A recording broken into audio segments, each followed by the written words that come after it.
gặp tai nạn tại sở làm, xin liên lạc ngay với văn phòng luật sư Norman J. Homen qua số điện thoại 714 880 8469 hoặc số điện thoại miễn phí 1866 383 4529.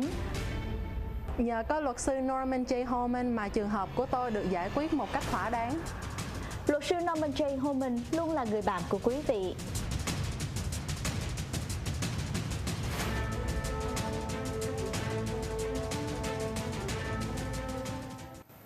Quý vị đang theo dõi chương trình Talkshow luật pháp cùng với luật sư Norman J. Homen. Kính thưa quý vị, ông là một luật sư đã có kinh nghiệm gần 3 thập niên qua. Và ngay sau đây, trước mặt của Thảo Ly cũng như quý vị là luật sư Norman J. Homen. Ông đến với chương trình của chúng ta hàng tuần. Hi, welcome, good evening. Great to be here this evening. It's the first Monday of the new year. That's right, yes, and we celebrate a new year. Not only that, we will talk about what we concerned so far and all the things happen in life, and when people deal with difficulty regarding to SSI and SSDI law or worker compensation, then we will know who to look for. Mr. Norman J. Homen. Thank you. Thưa quý vị, luật sư Norman J. Homen, ông là một luật sư ở tại miền Nam California. Ông có 2 văn phòng chính. Văn phòng thứ nhất, như quý vị đã biết, là tại thành phố Garden Grove với địa chỉ là 13252 Garden Grove Boulevard. Với số nơi của ông ở tại văn phòng là 222 thành phố Garden Grove, California ở góc đường Fairview. Văn phòng thứ hai của ông ở tại thành phố El Monte, địa chỉ là 11100 Valley Boulevard, Suite 224, thành phố El Monte, California 92731. Và chúng tôi sẽ gửi đến địa chỉ ở trên màn hình cho quý vị thấy, cũng như số điện thoại là 714 880 8469. Và ngày hôm nay thì chúng ta sẽ cùng chia sẻ và nói chuyện với luật sư Norman J. Homen về những thắc mắc mà quý vị đã gửi đến cho chúng tôi, cho chương trình của đài truyền hình IBC qua email là thaoli@ibcnews.tv, hay là những cái tin nhắn mà quý vị đã gửi qua Facebook cho Thảo Ly đã nhận được khi mà quý vị xem chương trình của luật sư Norman J. Homen.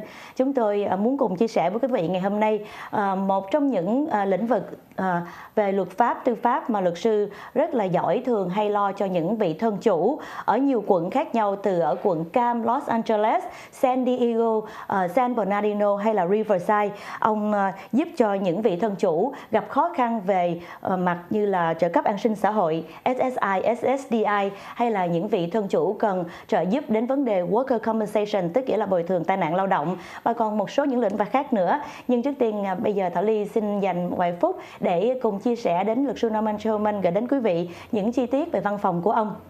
Now let's get started with your office. Sure. I heard that you have Vietnamese translator at your office, and you have associate. Can you talk about your office? How many people in your office? Sure. We have 14 employees actually work for me. And they include 3 attorneys, which is my wife and 1 associate attorney.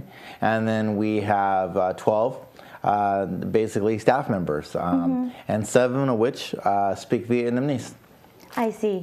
Thưa quý vị, luật sư Norman J. Homen mới vừa chia sẻ rằng văn phòng của ông có 14 người nhân viên ở tại văn phòng El Monte và văn phòng Garden Grove. Và trong số 14 nhân viên đó thì có 7 phụ tá nói tiếng Việt, có thể giúp cho quý vị tận tình bất cứ lúc nào vào giờ làm việc. Và vào ngày mai thì khi quý vị có những điều cần tư vấn liên quan đến những mặt như là về trợ cấp an sinh xã hội, hay là về bồi thường tai nạn lao động, worker compensation, cũng như là luật về personal injury là luật thương tích cá nhân, hay là criminal law là về liên quan đến luật hình sự, thì hãy gọi đến văn phòng của luật sư vào sáng ngày mai. Sẽ có 7 phụ tá sẵn sàng trả lời phone cho quý vị. Và một lần nữa Thảo Ly muốn chia sẻ số điện thoại của luật sư là 714 880 8469 và số toll free là 1866 383 4529. Thưa quý vị, và luật sư còn nói một chi tiết nữa là văn phòng của luật sư có 3 luật sư khác nhau, và không chỉ là những cái lĩnh vực mà Thảo Ly mới vừa chia sẻ, luật sư Norman J. Homen giúp cho quý vị, mà còn có cả Mrs. Homen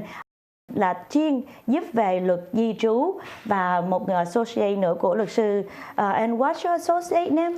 My associate's name is Matthew Apostle. And Mr. Apostle also take care of the immigration law or worker compensation? He is a workers' compensation with me. He works with me on the workers' compensation claims. I see. Luật sư Homen đã nói rằng là người associate, đó là một người luật sư khác, văn phòng của luật sư là luật sư thứ ba trong văn phòng của ông, đó là ông Matthew Poso. Thì đây là một người luật sư chuyên lo về luật worker compensation. Cho nên nếu như quý vị có những thắc mắc nào, có những điều trăn trở mà lo lắng, thì quý vị gọi đến ngay, sẽ có những phụ tá sẵn sàng trả lời, cũng như là những luật sư rất là tận tình sẵn lòng giúp đỡ cho quý vị. I'd like to ask about Mrs. Homen. Sure. Because usually we talk about the audience and like calling and they send question regarding to SSI or worker comp, but we haven't talked about your wife. And is she immigration law? Yeah, she does wills and trusts and the immigration part of the office. She belongs to the American Immigration Lawyers Association. She's quite proud of that because you have to be actually nominated by another attorney to get into that association. It's like an honor, Yeah, honor prize, honor role for her. Like Yeah. a good student at school, you know, Yeah, and she's yes, a good professional. Vâng, kính thưa quý vị, luật sư Homen có bà xã là một vị luật sư chuyên về luật di trú và luật di chúc, tức nghĩa là will and trust. Thì nếu như quý vị có những thắc mắc hay là có những lo lắng gì, quý vị có thể gọi đến cho văn phòng luật sư vào sáng mai, hay là gửi đến cái chi tiết về câu hỏi của quý vị đến cho email của Thảo Ly, và Thảo Ly sẽ chuyển sang cho luật sư Norman J. Homen để ông có thể trả lời cho quý vị, hay là bà xã của ông sẽ trả lời cho quý vị nha, thưa quý vị. Và bây giờ thì Thảo Ly sẽ đến với một câu hỏi của vị khán giả vào tuần trước là đã có gọi đến với chương trình của đài truyền hình Ibc, nhưng Thảo Ly không có kịp trả lời và Thảo Ly đã gọi lại. Đó là câu hỏi của anh An. Thì anh An là một người đi làm và anh đã có cái trường hợp worker compensation, tức nghĩa là bồi thường tai nạn lao động. Thì cái trường hợp xảy ra như thế này, thưa quý vị, anh đã bị tai nạn ở sở làm 2 năm về trước, và anh đã nộp đơn để mà về cái trường hợp tai nạn lao động đó ngay, để thông báo ngay, và anh vẫn tiếp tục đi làm công ty này cho đến nay. Và anh đã nói rằng là nhận được một cái kết quả, cái report của BQ-ME vào 2 tháng trước. Tuy nhiên cái kết quả đó không có như mong đợi của anh, hay là cái kết quả đó không có công bằng, cho nên là anh vẫn tiếp tục chờ đợi và không có ký vào cái đơn mà để mà làm final. Thì nói rằng là luật sư của anh đã cho biết cái trường hợp này họ sẽ trả 1.000 đồng bồi thường, nhưng mà anh nghĩ nó không có thỏa đáng, và lúc đó thì anh mới yêu cầu nhận được một cái kết quả, cái report của bác sĩ, cũng như là cái kết quả report của luật sư. Thì họ đưa cho anh cái kết quả đó, và anh thấy được rằng cái tên họ thì đúng, nhưng mà cái ngày tháng năm sinh thì lại không đúng là cái kết quả như là của anh nghĩ là cái record của anh. Cho nên là anh bây giờ vẫn còn đang suy nghĩ lại về trường hợp này, và sau đó anh nói chuyện với luật sư anh trở lại, thì họ lại nói có thể là giúp cho anh một cái số tiền khác được bồi thường cao hơn. Và anh mới phát hiện ra ở chỗ làm của anh An có một người cùng làm việc chung, là cũng cùng cái tên đó, cũng cùng họ, nhưng mà lại khác ngày tháng năm sinh. Thì anh nghĩ rằng cái hồ sơ này họ đã làm lộn hồ sơ, và luật sư giúp cho anh dùm để hỏi trường hợp như thế này thì anh sẽ làm như thế nào. Okay, I think I told you about the case for Mr. On. And this case that he got the PQME result under his name but different date of birth, and he wondered what he should do. Well, I don't believe you can just kick off. I mean, I think what he wants to do is he wants to talk about disqualifying the panel QME's report just because the PQME wrote down the different date of birth and some wrong information. I don't think that in itself is going to get the report thrown out of evidence. I've seen judges, if the usually sometimes if the QME basically gives, like, he misstates his type of his report. Let's say he says, instead of it's a QME report, he says it's a if he basically says it's like a treating physician report, and maybe talks about doing some type of treatment in it, that may disqualify the report. But just because he gave the wrong information or he had the wrong information in, doesn't disqualify the report. I've seen that before, like they'll say the applicant is a man, and they'll talk about a woman in there, and stuff like that. And I haven't seen him thrown out for that. So I doubt just because it has a wrong date of birth, and he had mentioned something else that was wrong too. I don't think it's going to get thrown out. He said, according to his lawyer, worker compensation lawyer wanted to settle his case for $1,000. He didn't think it was right. That they deal with him again for $10,000 with the condition that he has to quit his job. Is that right? Well, if you okay, generally speaking, is if you go to work and you're selling your case by what they call compromise and release. They don't want you back to work there, because what you'll do is you'll just turn around and file a new claim. So let's say, to give an example real quickly, if you hurt your back and you have a back injury, and then you settle your case for, like, say, $10,000, and then you turn around and you can literally go to work the next day and trip over something or pick up something and say, I hurt my back again. And you're going to start the whole process over and over again. So that's why the employers usually will not let you go back to work if you sell for a substantial amount of money. Usually, though, STIPs when they have what they call a stipulation findings and award, which is a different way of selling it, as your medical care is left open, they will allow you to go back to work. So it's just the way you sell your claim. I really don't know much about it. I think this person actually called my office in between the two shows. Yeah, it was well, 2 weeks ago, and I gave him the phone number that I can ask advice from you. Let me double check with this information you got here. You said that he still have to keep the result, but it could be the mistake that they mistype. It's not enough to throw the report out. Okay. Kính thưa quý vị và anh An, trong trường hợp này luật sư nói rằng là không có thể bỏ được cái report này. Khi mà họ ra report rồi thì nó sẽ là giữ như vậy, nhưng mà cái điều là do họ đánh máy lộn. But in this case, if they mistype or that's their fault, so what should he do? He can come in and talk to us at our staff, about what we can do for him. I mean, normally what I would do if it was one of my clients, I would probably take the doctor's deposition and cross-examine him why he found. Obviously, he probably found zero impairment, nothing wrong with the client, to give him $1,000, because I don't sell cases for $1,000. But I don't know. I mean, I just don't know the facts. I don't know what the doctor actually said in his report. But normally what I would do is I would set up the examination of the doctor so I can cross-examine him about why he came up with those conclusions. Với những cái trường hợp như thế này thì luật sư nói rằng là khi mà luật sư phải nhìn thấy cái hồ sơ báo cáo của bác sĩ đưa đến cho anh, hay là luật sư phải thấy được cái trường hợp đó rõ ràng chi tiết như thế nào thì luật sư mới có thể nói được là làm chính xác những cái bước nào tiếp theo.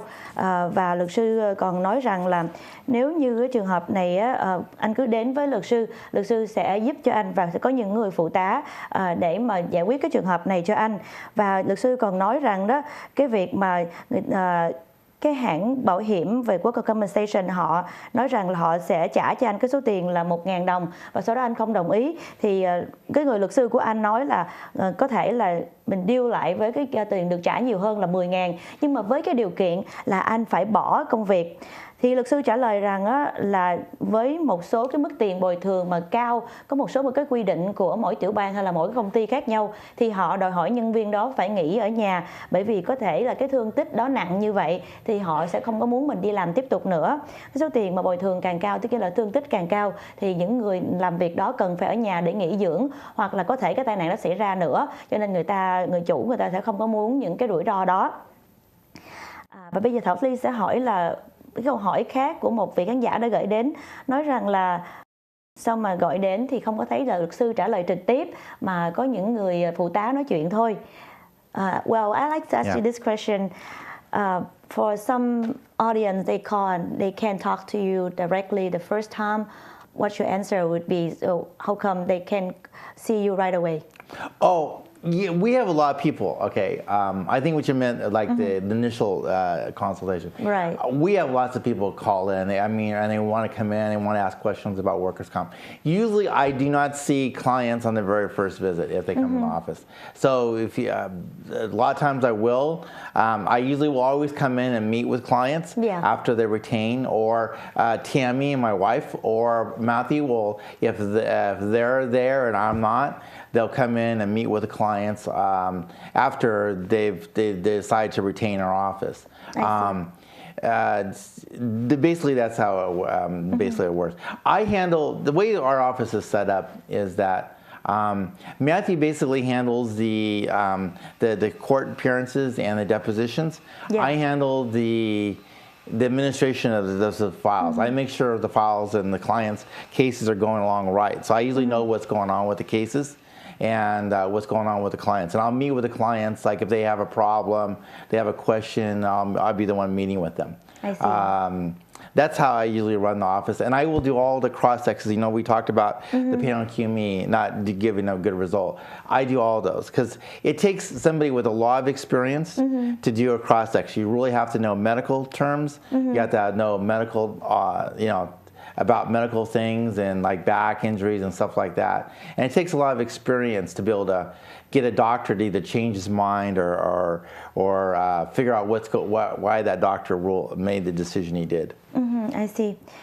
Thưa quý vị, luật sư nói rằng là có rất là nhiều những khách hàng của luật sư cũng như là những vị thân chủ có những cái trường hợp xảy ra thì thường là những cái bước đầu tiên gọi là cái initial interview hay là initial consultation, là cái bước đầu mà quý vị gọi đến để được tư vấn đó, thì những phụ tá của luật sư hoặc là những cái bước tiếp theo là bà xã của luật sư sẽ giúp cho quý vị hay là những người nhân viên ở trong đó, và luật sư là một người ở phía bên trong để mà luật sư lo những cái giấy tờ, cái chi tiết, chẳng hạn như là những cái từ ngữ mà để mà chuyên về cái ngành đó để mà luật sư nhìn thấy cái report như thế nào, và một số cái bước ở bên trong. Và and I like to ask you, is that like you behind the stage at your office? Like you don't show up. Like sometimes people really like you on TV and they want to come and see you and talk to you. Well, if they obviously they become our client and they have a problem or they don't understand something that's going on, they're more than welcome to make appointments. That's usually what I do. I'm usually at the office either during a deposition or seeing clients or doing Social Security disability hearings. Because I do all my own, so I do all the Social Security disability, and I forgot to talk about that. The Social Security is my thing. That's what I do. I mainly do. So if you have a hearing, you're going to see me at the hearing. Those are little miniature trials. I do all my trials, even the workers' compensation trials. So I do the trials and I do the Social Security disability trials. Một khi mà quý vị đến để văn phòng của luật sư đã chuẩn bị giấy tờ hết thì luật sư sẽ sẵn sàng gặp quý vị. Khi quý vị lấy hẹn để luật sư có thể trợ giúp cho quý vị. Và với những cái trường hợp đặc biệt như là về SSD, đó là trường hợp về trợ cấp tàn tật hay là quyền lợi tàn phế đó, thì luật sư sẽ giúp trực tiếp đến cho quý vị. I like to ask you this question. I know that you're taking care of clients in Orange County. Are there any other area in the United States that you take care of? In the other office? Sure. With Social Security, we cover cases all over the country. Okay. However, with workers' comp, we only cover cases in Southern California. The farthest we go is Oxnard, and that's the farthest north we go, and the farthest south we go is San Diego. Luật sư giúp cho nhiều vị thân chủ đến tận từ khu vực Oxnard cho đến khu vực là ở San Diego, nhưng mà nhìn chung lại đó thì với cái luật mà an sinh xã hội thì áp dụng cho trên toàn quốc Hoa Kỳ, cho nên tất cả những quý vị thân chủ đang theo dõi đài truyền hình hiện giờ ở các tiểu bang đều có thể gọi đến cho luật sư để hỏi tư vấn và xem có thể giúp được trường hợp của mình hay không. And I heard that you've been traveling back and forth to Las Vegas. Yeah, we do. I've handled a case in Las Vegas, and actually I helped my cousin out with his Social Security disability case just last week in Oakland. So I do travel. Và luật sư cũng travel đến tận Las Vegas để giúp cho những trường hợp của những vị thân chủ với những văn phòng luật sư liên kết với luật sư, và luật sư có một người cousin là một người họ hàng ở Las Vegas cũng có thể giúp cho quý vị nha. Và thưa quý vị, hiện giờ thì chương trình chúng ta đã phải tạm chấm dứt ở đây. Thảo Ly xin cảm ơn quý vị đã dành thời gian theo dõi ngày hôm nay cùng với luật sư Norman J. Homen, và còn rất nhiều những câu hỏi khác mà chúng tôi sẽ muốn gửi đến cho quý vị, đặc biệt là nói về cái luật Immigration Law hay là cái luật Will and Trust. Thì luật sư nói là có một cái thay đổi trong năm mới này, in January 1st, that we have a new Will and Trust law that I would like to talk about it next show. Sure. Yes, we can. Great. And want to say something about the Lunar New Year? Oh yes, I wish everybody a happy New Year and lots of prosperity and good health throughout this new year. Thank you. Luật sư nói rằng chúc cho quý vị có được một năm mới với nhiều sức khỏe và an khang thịnh vượng. Và luật sư cũng đã từng chia sẻ với Thảo Ly một điều nữa. Thảo Ly muốn nói rằng đó là luật sư sẽ tư vấn miễn phí cho quý vị. Hãy gọi đến cho văn phòng của luật sư để những phụ tá nói tiếng Việt sẽ giúp cho quý vị. Vào sáng ngày mai là số điện thoại 714-880-8469, 714-880-8469. Cảm ơn quý vị đã theo dõi trong chương trình ngày hôm nay cùng với luật sư Norman J. Homen và Thảo Ly. Khi gặp tai nạn tại sở làm, xin liên lạc ngay với văn phòng luật sư Norman J. Homen qua số điện thoại 714-880-8469 hoặc số điện thoại miễn phí 1866-383-4529. Nhờ có luật sư Norman J. Homen mà trường hợp của tôi được giải quyết một cách thỏa đáng. Luật sư Norman J. Homen luôn là người bạn của quý vị.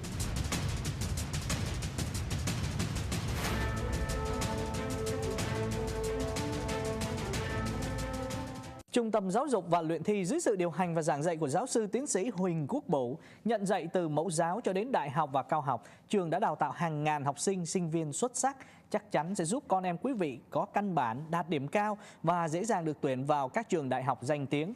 Trên 90% học sinh, sinh viên đã đạt điểm ưu tú và E tại Trung tâm Giáo dục và Luyện thi.